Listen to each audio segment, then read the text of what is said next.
Welcome to my friends. আমি আবার এসে গেছি আপনাদের কাছে একটা নতুন ভিডিও নিয়ে। আজকের ভিডিওটি হবে আমাদের সাংলা থেকে চিটকুল অবধি এবং চিটকুলে থাকা, খাওয়া এবং তার সম্পূর্ণ বিবরণ এই ভিডিওতে থাকবে। সাংলা থেকে চিটকুলের দূরত্ব মাত্র 20 কিলোমিটার এবং এটি যেতে সময় লাগে প্রায় 1.5 থেকে 2 ঘন্টা। ওয়ার্ল্ডের সবচেয়ে ডেঞ্জারাস রোডের অন্যতম তিব্বত হাইওয়ে। হিমাচলের কিন্নর ভ্যালিতে যখন আপনারা থাকেন তখন আপনাদের মাথার উপর থাকে এই ক্লিফ আর তার পাশে 1000 ফিট খাই। সকালে ঘুম থেকে উঠে ব্রেকফাস্ট করে আমরা প্রথমেই চলে গেছিলাম সাংলা ফোর্ট দেখতে। তার আলাদা একটা ভিডিও আছে এর আগের এপিসোডে, আপনারা ওটা দেখে নেবেন। তারপরে আমরা ওখান থেকে ফিরে এসে কিছুটা টিফিন করেই বেরিয়ে পড়েছিলাম চিটকুলের উদ্দেশ্যে।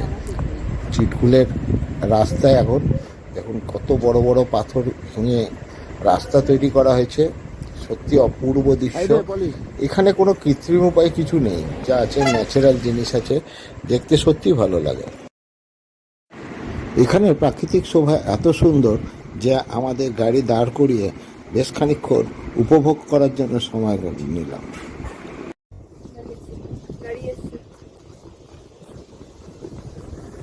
তলা দিয়ে গাড়ি যাচ্ছে, এই দেখুন পাথরটা, অপূর্ব সৌন্দর্য। মানে আমার মাথার উপর পাথর, তার তলা দিয়ে আমরা যাচ্ছি। ভগবানের এই সৃষ্টির কোনো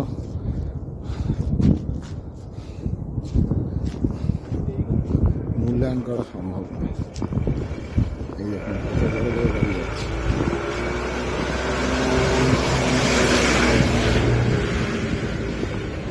এখানে দু চোখ ভরে খালি প্রাকৃতিক শোভা দর্শন করতে হয়, আর মনে মনে ইচ্ছে হয় যে একটা ছোট্ট ঘর পেলে এখানেই থেকে যাওয়া যায়।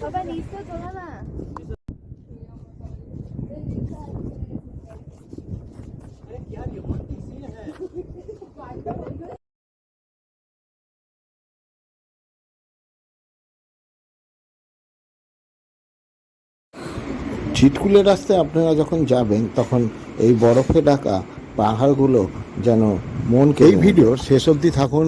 আমি আমার ভিডিওর শেষের দিকে চিটকুলে পৌঁছে অনেকগুলো হোমস্টে এবং হোটেলের সন্ধান দেবো, তাদের ফোন নাম্বার দেবো।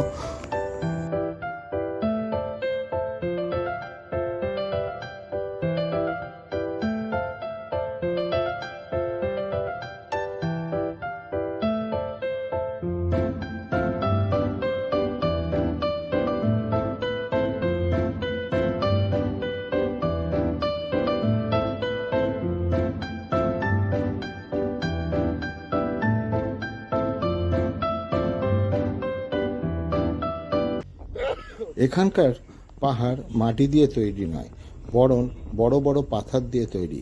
এই কারণে এর রাস্তা বানাবার জন্য তৈরি করতে হয়েছে ট্যানেল। এই দেখতে দেখতে কখন যে আমাদের 2 ঘন্টা কেটে গেল আমরা নিজেরাই টের পেলাম না। আমরা পৌঁছে গেলাম চিটকুলের, অর্থাৎ ভারতের শেষ গ্রামে।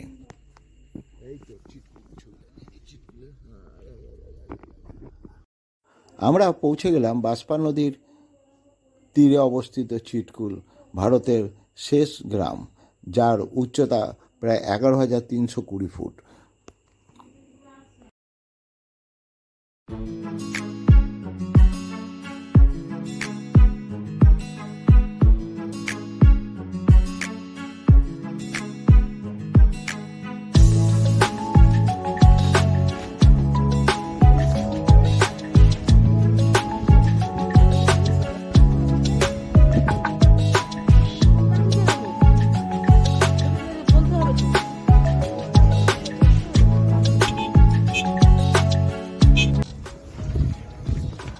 আজ আমাদের চিটকুলে যে আসার কথা, সেই চিটকুলের শেষ গ্রাম, অর্থাৎ ভারতবর্ষের শেষ গ্রাম, সেখানে এসেছি।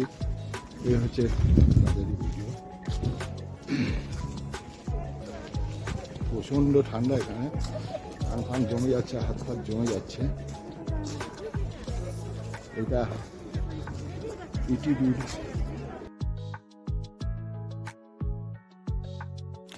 চিটকুলে যে ধাবা আছে সেখানে আমরা আজকে দুপুরের খাওয়া দাওয়া সেরে নেব। এই আপনারা দেখতে পাচ্ছেন ওই ধাবার যিনি মালিক তিনি দাঁড়িয়ে আছেন, আমাদের সঙ্গে ছবি তুলেছেন এবং আমরা ওনার সঙ্গে অনেকক্ষণ গল্প করেছি। তারপরে আমরা এখানকার সবথেকে ভালো খাবার রাজমা চাউল খেয়ে নেব।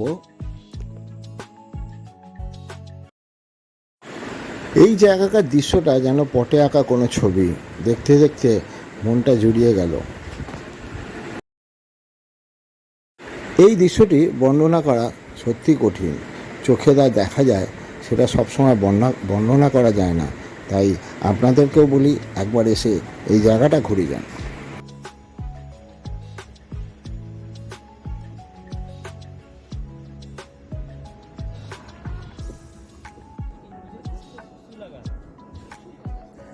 অর্ডার দেওয়ার পর সকলে মিলে বসে পড়লাম খাবার টেবিলে, অপেক্ষায় আমাদের রাজমা চাউল। গাড়ি নিয়ে যাচ্ছে।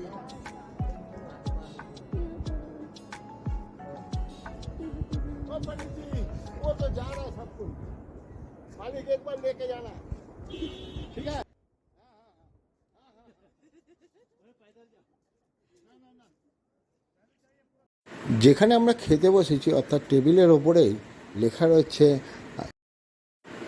আখরি ধাবা, এবং সেই ধাবাতেই খেতে বসলাম, যেখানে অনেক হিন্দি সিনেমার নায়ক এবং অনেক পরিচিত লোক এখানে বসে খাওয়া দাওয়া করেছেন এবং তাদের ভিডিও করে নিয়ে গেছেন।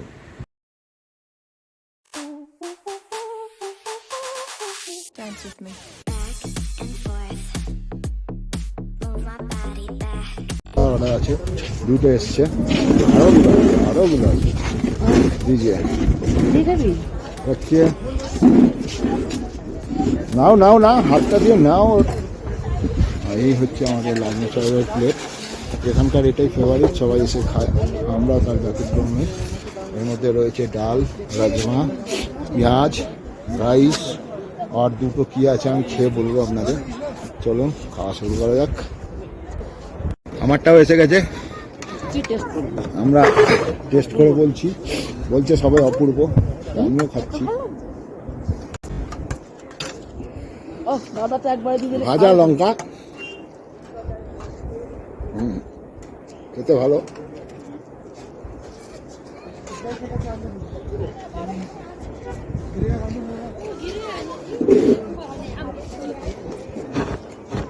তোমাকে ভালো লাগছে না মা?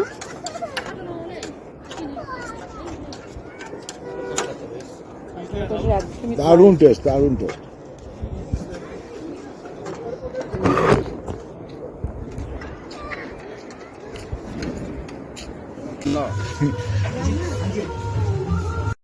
बहुत दिन के बाद मेरी मुलाकात हो गया, चलिए बाद में मिलते हैं फिर से। ठीक है, सब मेरे पूरा कोलकाता भाई को सबको भालो नमस्ते।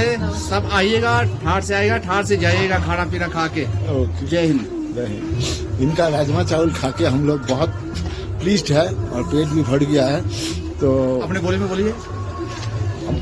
আমাদের আমরা যে দুপুরবেলার খাবার খাই তার মধ্যে এনাদের রাজমা চাউলের একটা টেস্ট আলাদা ছিল, এবং সত্যি এতদিন পর, অনেক দিন পর টোটাল সিমলা ট্যুরে বেশ পেট ভরে শান্তি করে খেয়েছি। থ্যাংক ইউ দাদাকে অনেক। চলুন, আমি এসে পৌঁছেছি আমাদের বর্ডার সিকিউরিটির প্রায় কাছাকাছি, যেখান থেকে ইন্ডিয়া চীন বর্ডার হয়। যদিও আমরা এখান থেকে প্রায় 50-60 কিলোমিটার গেলে তবে বর্ডার, তার আগে থেকেই আমাদের এই দেখছেন রাস্তা বন্ধ করে দেওয়া হয়েছে। এরপরে মিলিটারি আন্ডারে চলে যায়, আমরা জনসাধারণ যেতে পারি না। জায়গাটা দেখাচ্ছি, এই দেখুন। এরপরে আর ওই দেখুন সামনে একটা গেট লাগানো আছে, অর্থাৎ এর বাইরে আমাদের দেওয়া যাবে না। এখানে লেখা আছে border police force 2nd BN Nagasti post, India first line of defence. অর্থাৎ হচ্ছে এইখানের পর থেকে আমরা জেনারেল পাবলিক যেতে পারবো না, নিশ্চয়ই ডিফেন্সের লোক যাবে, কারণ এখান থেকে প্রায় 80 কিলোমিটার গেলে তবে বর্ডার। ওকে, এইখানকার শোভা একটু দেখিয়ে নিই, সত্যি খুব সুন্দর, তবে ঠান্ডা, বেধড়ক ঠান্ডা। এত ঠান্ডা বলার কথা না, কান মাথা খুলতে পারছি না, খুব কষ্ট হচ্ছে।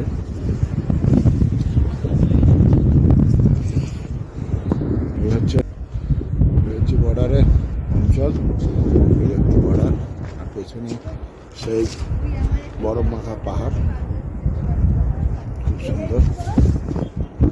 এই হচ্ছে আমাদের সব বাকি লোকেরা।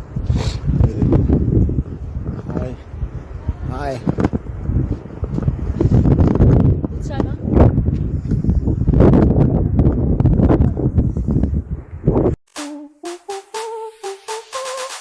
Dance with me. Back and forth. Move my body back and forth. Move my body back and forth. Move my body back and forth. চিৎকুলের গভর্নমেন্ট সিনিয়র স্কুল, বেশ ভালো একটা গার্ডেন রয়েছে, পেছনে ওই স্কুল দেখা যাচ্ছে, এই যে টিনের ওপরেও লেখা রয়েছে দেখুন। হ্যাঁ, এই যে স্কুলের, এটা হচ্ছে স্কুলের গার্ডেন। আমরা এখানে পায়ে হাঁটছি, পায়ে হেঁটে ঘুরছি, কেউ নেই। ওই পাশে যে টাবুগুলো দেখছেন, ওইগুলো টেন্টগুলো ভাড়া দেওয়া হয়। ওই টেন্টগুলো অবশ্য আমি জিজ্ঞেস করিনি কত ভাড়া বা কী ইত্যান্ত বা ফোন নাম্বার কি। চলুন ওর কাছ দিয়ে যাবো, যদি কাউকে পাই নিশ্চয়ই আপনাদের ইনফরমেশন দেবো।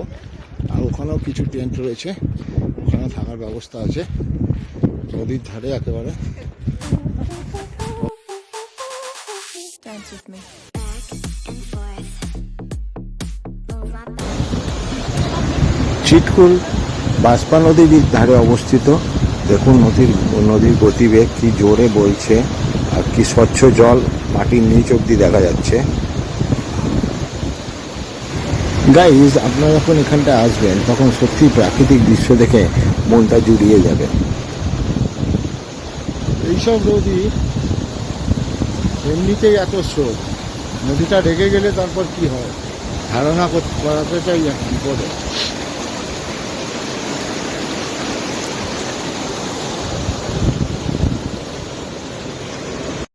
এরপরে শুরু হলো আমাদের ফটো সেশন, যে যেখানে পারলাম ফটো তুলতে শুরু করে দিলাম।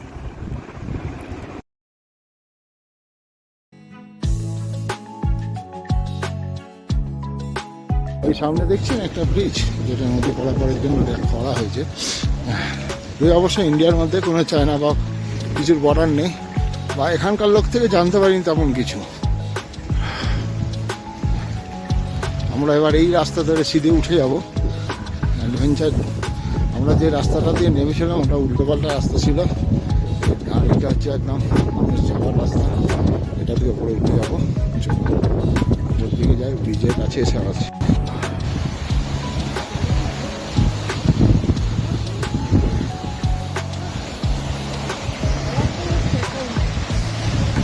দেখুন এত বড় বড় পাথর ওপর থেকে গড়িয়ে আসছে জলের তোরে, যদি এখন না হয়তো বর্ষার সময় যখন জলের পরিমাণটা বেশি ছিল, খুব ঠান্ডা, কথা বলাও খুব দুষ্কর। একটা ব্রিজ,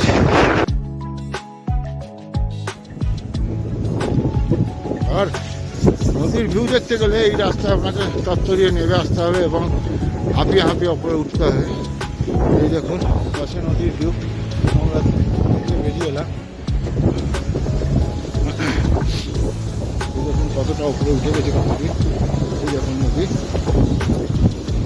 মারাত্মক সুন্দর। এটা হচ্ছে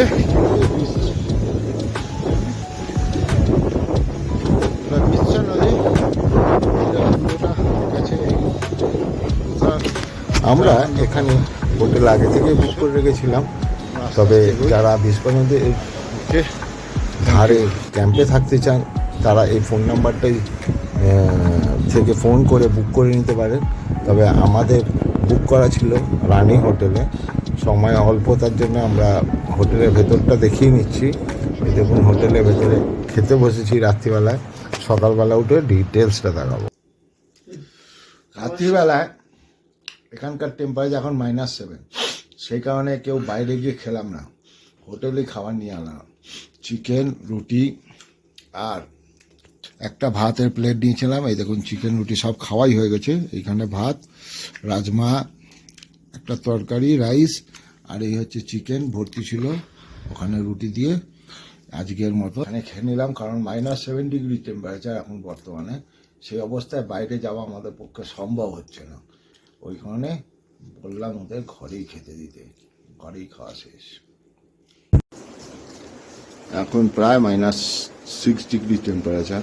এই আমাদের হোটেল, আমার পেছনে দেখতে পাচ্ছেন হোটেল রানী, খুব ভালো জায়গাটা। এটা আমরা 2nd ফ্লোরে আছি, 1st ফ্লোরে আরও রুম আছে। আর এখানে এমন কিছু লোক, আপনারা এসে এখানে রুম দেখে বুক করতে পারবেন। দেখুন এখানে সব হোটেল রয়েছে, সানি স্নো ভিউ, প্রচুর হোটেল, যেখানে এত লোক নেই যে আপনাদের। চিটকুলে অনেকেই থাকতে চান না, কারণ এখানে অক্সিজেনের একটু অভাব রয়েছে। তবে পরিষ্কার পরিচ্ছন্ন আবহাওয়ার জন্য শরীর মন দুটোই ভালো হয়। অনেকেই আছেন সাংলা থেকে চিটকুল এসে ঘুরে আবার বিকেলে সাংলাতে ফিরে যান। তো আমরা কিন্তু তা করিনি, আমরা পুরো চিটকুল উপভোগ করবার জন্য এখানেই রাত কাটাই।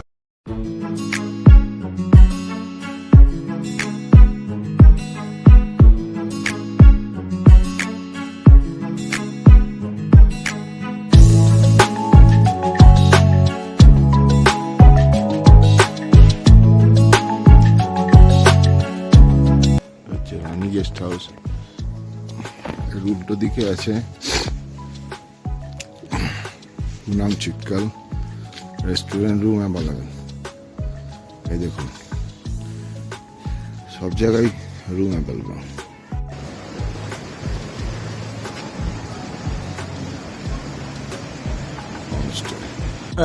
এই ছবি থেকে পজ করে নিয়ে হোটেলে ফোন নাম্বার দেখে আপনারা নিজেরাই কলকাতা থেকে, দিল্লি থেকে, বোম্বে থেকে, ম্যাড্রাস থেকে, যেখান থেকে পারবেন সেখান থেকে বুক করে নিতে পারেন।